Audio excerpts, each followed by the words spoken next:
नमाज में वसवसे बहुत आते हैं, कैसे भगाया जाए? देखो, नमाज में वसवसे अगर इस तरह के आ रहे हैं ना, वसवसे दो तरह के होते हैं। बाद लोगों को तहारत यानी नापाकी का वसवसा शुरू हो जाता है कि पता नहीं हवा तो नहीं खारिज हुई है, पेशाब का कतरा तो नहीं निकला। तो उसके बारे में सही हदीस है कि जब तक 100% यकीन ना हो वजू टूटने का, उस वक्त तक यही समझा जाएगा कि वजू बाकी है। अब जो वसवसे का मरीज है उसको ये शुबा होता है पता नहीं मुझे 100% यकीन हो रहा है कि नहीं हो रहा है।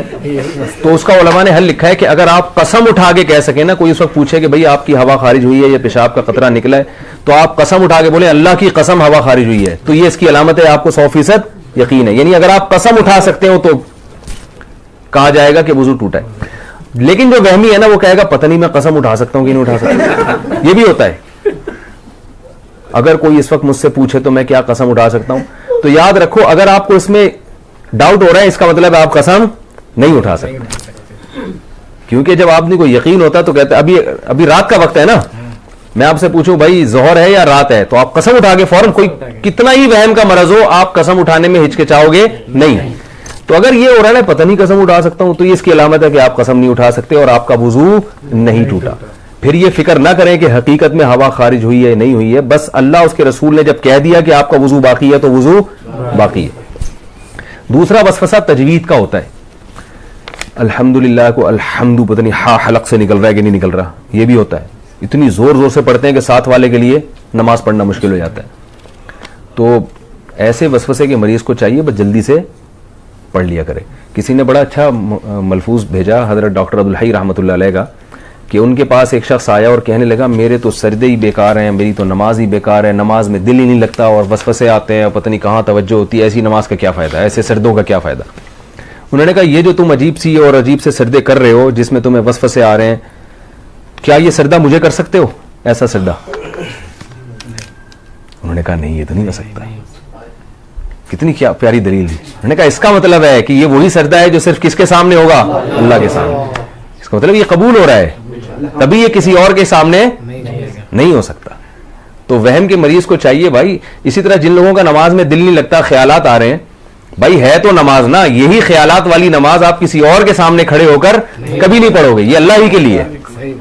तो ये इससे मैंने ये सुना, मुझे इतना फायदा हुआ। मैंने कहा देखो यार कितनी हौसले की बात कर ली उन्होंने। भाई टूटी फूटी लंगड़ी लूली नमाज है तो अल्लाह के लिए ना, बाकी जाहिर है दिन भर मेहनत मजदूरी करेंगे तो ख्यालात तो आएंगे। ख्याल तो ऐसी चीज है जितना भगाओ और आएगा। वो लतीफा सुना है कुत्ते वाला? वो एक पीर साहब ने किसी को, जाली पीर थे ना, तो ये तावीज़ गंडों का काम बहुत करते हैं, तो इन्होंने किसी को तावीज़ दिया और 50-60 हज़ार रुपये उस तावीज़ की कीमत ली।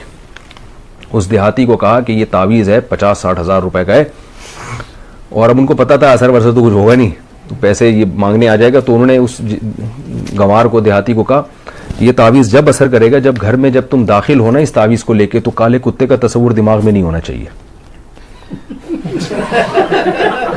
अब आप बताओ कौन घर में दाखिल होता है तो काले कुत्ते का तस्वुर होता है? किसी के भी नहीं होता। उन्होंने बोला जब घर में जाओगे तो काला कुत्ता नहीं होना चाहिए। अब वो कह रहे यार 50,000 रुपये खर्च हो गए, और अगर काला कुत्ता दिमाग में आ गया तो सारा तावीज़ जाया। अब वो बार बार कह रहे यार ये काला कुत्ता निकले किसी तरीके से, छिटक रहा है यूं करके काला कुत्ता। वो जितना निकालोगे उतना ही दिमाग में आ रहा है। अब घर की दहलीज पे पहुंच गया तो यूं यूं करके कुत्ता निकाल रहा है, कुत्ता निकाल रहा है, और आ भी काला ही रहा है। कह रहे कमबख्त, एक तो आ भी कुत्ता रहा है और ऊपर से काला ही आ रहा है। भाई 3 दिन तक ये करता रहा है, घर में दाखिल नहीं हो रहा, बच्चों को बाहर निकाल दिया, खाना इधर ही दो मुझे, जब कुत्ता निकलेगा तो घर में दाखिल होगा मैं। लेकिन कुत्ते ने तो और घुसना था और घुसना था। बिल आखिर यही हुआ कि घर में गया तो जहन में कुत्ता था।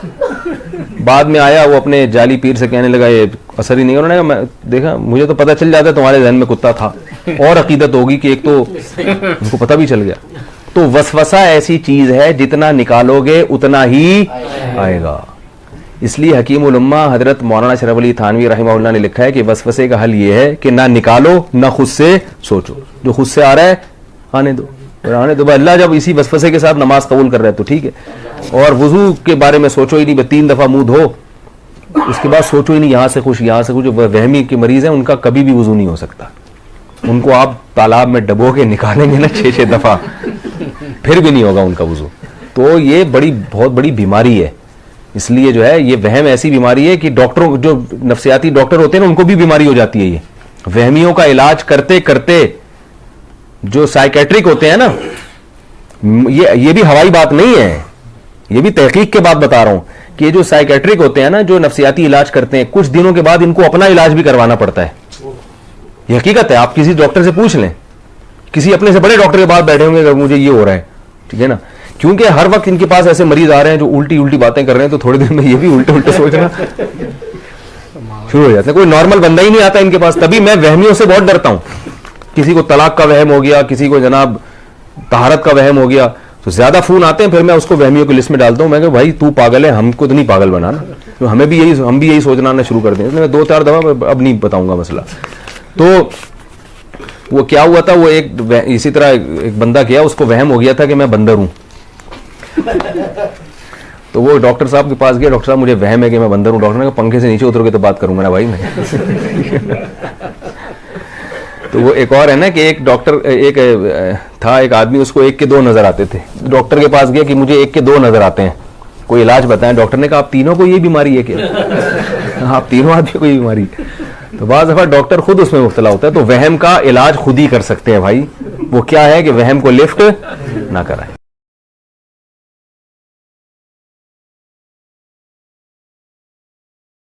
नमाज में वसवसे बहुत आते हैं, कैसे भगाया जाए? देखो, नमाज में वसवसे अगर इस तरह के आ रहे हैं ना, वसवसे 2 तरह के होते हैं। बाद लोगों को तहारत यानी नापाकी का वसवसा शुरू हो जाता है कि पता नहीं हवा तो नहीं खारिज हुई है, पेशाब का कतरा तो नहीं निकला। तो उसके बारे में सही हदीस है कि जब तक 100% यकीन ना हो वुजू टूटने का, उस वक्त तक यही समझा जाएगा कि वुजू बाकी है। अब जो वसवसे का मरीज है उसको ये शुबा होता है पता नहीं मुझे 100% यकीन हो रहा है कि नहीं हो रहा है।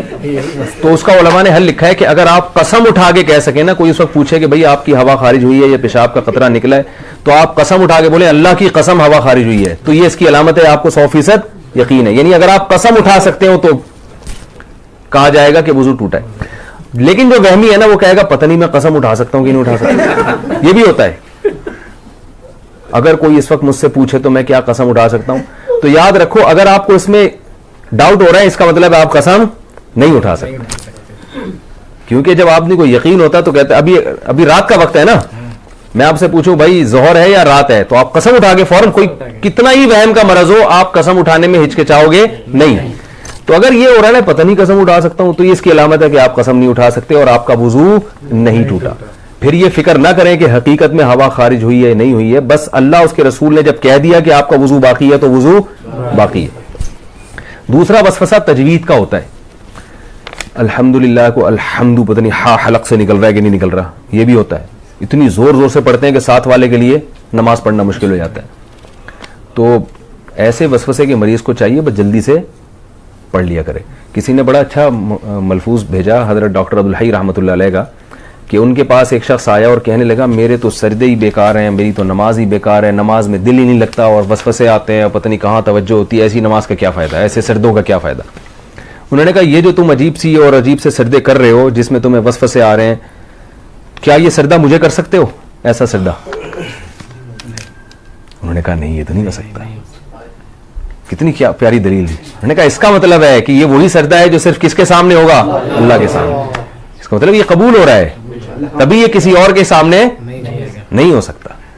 तो वहम के मरीज को चाहिए भाई, इसी तरह जिन लोगों का नमाज में दिल नहीं लगता, ख्यालात आ रहे हैं, भाई है तो नमाज ना, यही ख्यालात वाली नमाज आप किसी और के सामने खड़े होकर कभी नहीं पढ़ोगे, ये अल्लाह ही के लिए। तो ये इससे मैंने ये सुना, मुझे इतना फायदा हुआ, मैंने कहा देखो यार कितनी हौसले की बात कर ली उन्होंने। भाई टूटी फूटी लंगड़ी लूली नमाज है तो अल्लाह के लिए ना, बाकी जाहिर है दिन भर मेहनत मजदूरी करेंगे तो ख्यालात तो आएंगे। ख्याल तो ऐसी चीज है जितना भगाओ और आएगा। वो लतीफा सुना है कुत्ते वाला? वो एक पीर साहब ने किसी को, जाली पीर थे ना, तो ये तावीज़ भिंडों का काम बहुत करते हैं, तो इन्होंने किसी को तावीज़ दिया और 50-60 हज़ार रुपये उस तावीज़ की कीमत ली। उस देहाती को कहा कि ये तावीज़ है 50-60 हज़ार रुपये का है, और अब उनको पता था असर वरसर तो कुछ होगा नहीं, तो पैसे ये मांगने आ जाएगा। तो उन्होंने उस गंवार को, देहाती को कहा ये तावीज़ जब असर करेगा, जब घर में जब तुम दाखिल होना इस तावीज़ को लेके, तो काले कुत्ते का तस्वुर दिमाग में नहीं होना चाहिए। अब आप बताओ कौन घर में दाखिल होता है तो काले कुत्ते का तस्वुर होता है? किसी को भी नहीं होता। उन्होंने बोला जब घर में जाओगे तो काला कुत्ता नहीं होना चाहिए। अब वो कह रहे यार 50,000 रुपए खर्च हो गए और अगर काला कुत्ता दिमाग में आ गया तो सारा तावीज जाया। अब वो बार बार कह रहे यार ये काला कुत्ता निकले किसी तरीके से, छिटक रहा है यूं करके काला कुत्ता। वो जितना निकालोगे उतना ही दिमाग में आ रहा है।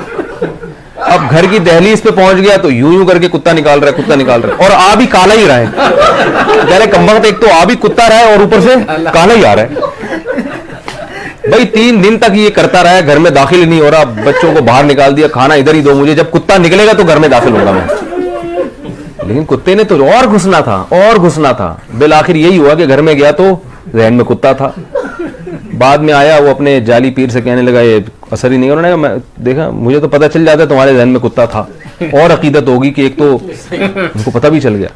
तो वसवसा ऐसी चीज है जितना निकालोगे उतना ही आएगा। इसलिए हकीम उल उम्मा हजरत मौलाना शरफ अली थानवी रहमहुल्लाह ने लिखा है कि वसवसे का हल ये है कि ना निकालो ना खुद से सोचो, जो खुद से आ रहा है आने दो, आने दो। अल्लाह जब इसी वसवसे के साथ नमाज कबूल कर रहा है तो ठीक है। और वुजू के बारे में सोचो ही नहीं, 3 दफा मुंह धो, उसके बाद सोचो ही नहीं यहां से कुछ यहां से कुछ। वहमी के मरीज हैं उनका कभी भी वुजू नहीं हो सकता, उनको आप तालाब में डबो के निकालेंगे ना 6-6 दफा फिर भी नहीं होगा उनका वुजू। तो ये बहुत बड़ी बीमारी है। इसलिए जो है ये वहम ऐसी बीमारी है कि डॉक्टरों, जो नफ्सियाती डॉक्टर होते हैं ना, उनको भी बीमारी हो जाती है। ये वहमियों का इलाज करते करते जो साइकेट्रिक होते हैं ना, ये भी हवाई बात नहीं है, ये भी तहकीक के बाद बता रहा हूं कि ये जो साइकेट्रिक होते हैं ना, जो नफ्सियाती इलाज करते हैं, कुछ दिनों के बाद इनको अपना इलाज भी करवाना पड़ता है। ये हकीकत है, आप किसी डॉक्टर से पूछ लें, किसी अपने से बड़े डॉक्टर के पास बैठे होंगे अगर मुझे ये हो रहा है, ठीक है ना, क्योंकि हर वक्त इनके पास ऐसे मरीज आ रहे हैं जो उल्टी उल्टी बातें कर रहे हैं, तो थोड़ी देर में ये भी उल्टे उल्टे सोचना शुरू हो जाता है। कोई नॉर्मल बंदा ही नहीं आता इनके पास। तभी मैं वहमियों से बहुत डरता हूं। किसी को तलाक का वहम हो गया, किसी को जनाब तहारत का वहम हो गया, तो ज्यादा फोन आते हैं, फिर मैं उसको वहमियों की लिस्ट में डालता हूं। मैं कहूं भाई तू पागल है, हमको तो नहीं पागल बनाना, तो हम भी यही सोचना ना शुरू कर दें। इसलिए मैं 2-4 दफा अब नहीं बताऊंगा मसला। तो वो क्या हुआ था, वो एक इसी तरह एक बंदा गया, उसको वहम हो गया था कि मैं बंदर हूं। तो वो डॉक्टर साहब के पास गया, डॉक्टर साहब मुझे वहम है कि मैं बंदर हूं। डॉक्टर ने कहा पंखे से नीचे उतरोगे तो बात करूंगा ना भाई मैं।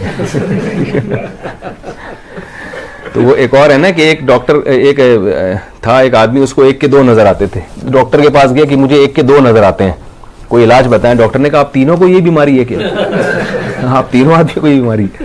तो बाद दफा डॉक्टर खुद